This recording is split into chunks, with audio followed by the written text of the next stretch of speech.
Headline no one ever expected to see in the 21st century. Prince Andrew arrested.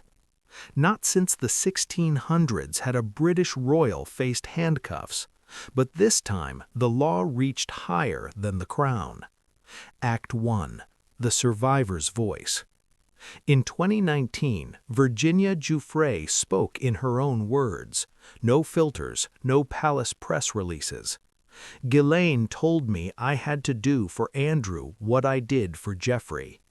Her voice trembled, not from performance, but from memory. She described the car rides, the orders, the shame.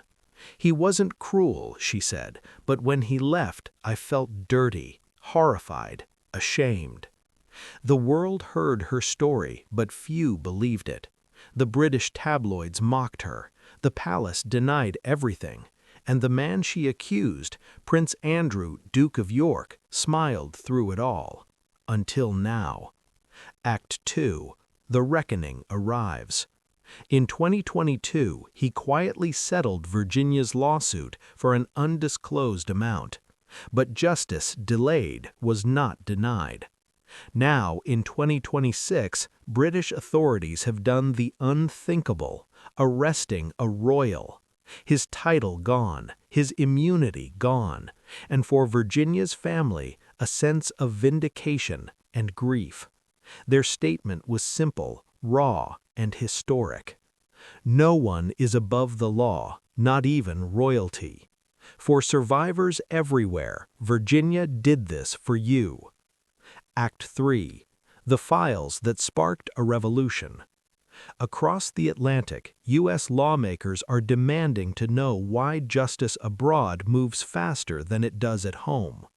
Republican Thomas Massie tweeted, "Prince Andrew was arrested. That was our metric for success under the Epstein Files Transparency Act. Now it's time for Attorney General Pam Bondi and FBI Director Kash Patel to act." Democrat Ro Khanna added, "Even princes are not above the law. We forced the release of an email showing Andrew shared state information with Epstein. Accountability crosses oceans." The bipartisan anger is rare and telling, because while the UK acts, America hesitates. Act 4. The Global Domino Effect. Around the world, the Epstein files are tearing through the elite.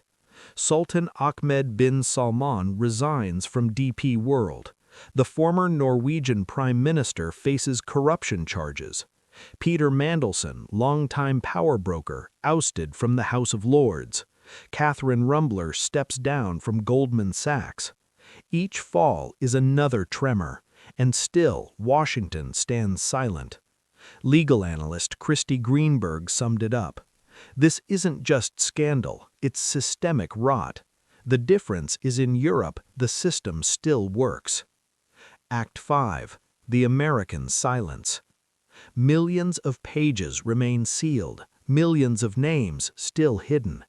Even with the Epstein Files Transparency Act, entire sections remain redacted for national security. Tara Palmieri, a journalist who knew Virginia personally, put it bluntly.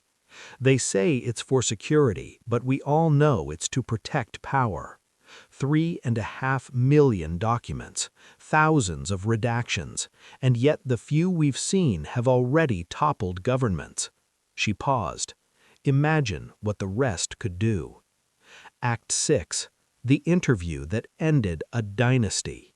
The world remembers his 2019 defense, the televised interview that turned into a televised disaster. Sitting in the palace, Prince Andrew defended his friendship with Epstein. It was the honorable thing to do. He called himself too honorable to cut ties with a convicted sex offender. He denied the photos, denied the contact, denied reality. And now those very denials are part of the criminal record. Footage of him insisting he couldn't sweat, once a meme, now evidence. His excuses, now contradictions. His honor, now a mask for horror. Act 7. A Global Mirror.